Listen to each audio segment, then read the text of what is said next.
जय महाराष्ट्र मित्रांनो, हा वरचा व्हिडिओ बघताय ना तुम्ही, म्हणजे हे नगर अध्यक्ष पदासाठी भरलेला ह्या महिलेनं अर्ज जो होता त्या अर्जाचा नमूद म्हणून आज तुम्ही जो हा फोटो वरचा बघत आहात की हे छत्रपती शिवरायांना बीजेपीची जे पट्टा असतो, जे कमळाचा पट्टा आहे तो गळ्यात त्यांच्या घातल्या, त्यांच्या जरे टोपावरती ती टोपी घातलेली आहे. म्हणजे हे किती लाज वाटण्यासारखी गोष्ट आहे, किती दलित हे सगळं आजकाल हे बीजेपी वाले करत आहेत की छत्रपती शिवरायांना तुम्ही भगवा घाला.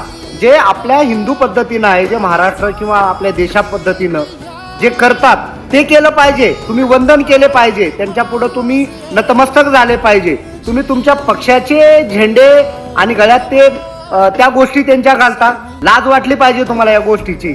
अरे छत्रपती शिवराय हे आरोग्य दैवत आहे या महाराष्ट्राचं, हे देशाचं, आणि तुम्ही तुमच्या पक्षाचा अजेंडा तिथं लावलाय. अरे महाराजांच्या गळ्यात घालावा असा एकही या देशामध्ये पक्ष नाहीये. मग तो बीजेपी असेल, राष्ट्रवादी असेल, काँग्रेस असेल, शिवसेना असेल, ते कुठलाही पक्ष असेल, तुमची पात्रता नाही त्यांच्या गळ्यामध्ये काय घालायची. आणि कुणाला विचारून घालताय. आणि तिथली नालायक मूर्ख जनता हे बघत आहे. हे नगर अध्यक्ष पदासाठी उमेदवार आहेत, स्वतःच्या स्वार्थासाठी छत्रपती शिवरायांना हे असं करता तुम्ही. त्यांच्या जरे टोप्यावरती तुमची बीजेपीची टोपी घालता. लाज वाटली पाहिजे कुठंतरी या गोष्टीची.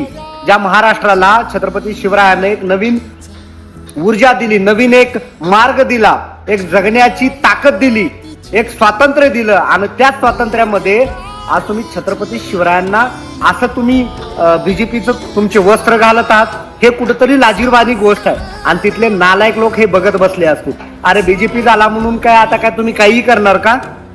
सुधरा जरा आणि हे या लोकांना सपोर्ट करायचं बंद करा.